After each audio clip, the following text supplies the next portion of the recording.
क्या कभी एक विशाल सर्प भी सच्चा साधु बन सकता है? कथा सर्प योगी और साधु का प्रश्न। बहुत समय पहले एक त्यागी साधु तपस्या करते हुए हिमालय की एक अज्ञात गुफा में पहुंचे।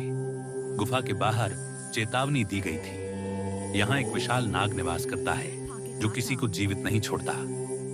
कृपा गुफा से दूर रहे, पर साधु हंसे और बोले, यदि मेरा मन निर्मल है और भक्ति सच्ची है तो कोई विष भी मेरा कुछ नहीं बिगाड़ सकता। साधु गुफा में चले गए। अंदर एक भयानक हजारों वर्षों पुराना विशाल नाग कुंडली मारे बैठा था। उसके नेत्र अग्नि जैसे थे। वो फुफकारा और बोला, मानव, यहां मृत्यु निश्चित है, लौट जाओ।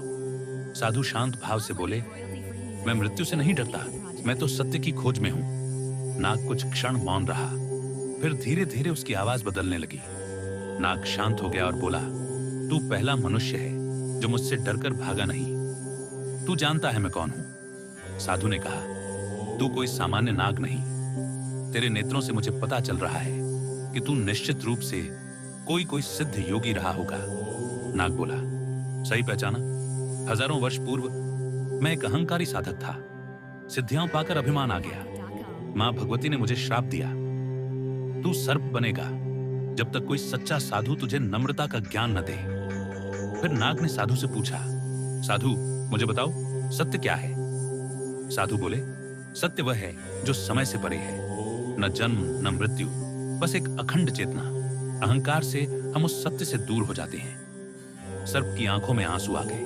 वह कांप उठा और बोला, आज मैंने जान लिया, सिद्धियां कुछ नहीं, विनम्रता ही परम योग है। उसी क्षण एक तेज प्रकाश हुआ और नाग के शरीर से आकाश गंगा जैसी ऊर्जा निकली।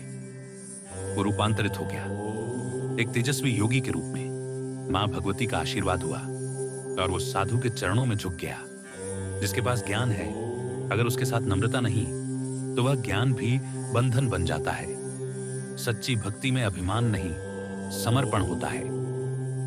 ऐसी और पौराणिक कथाएं सुनने के लिए हमारे चैनल मिथोलॉजिकल स्टोरीज, पौराणिक कहानियां को लाइक, शेयर एंड सब्सक्राइब कीजिए। धन्यवाद।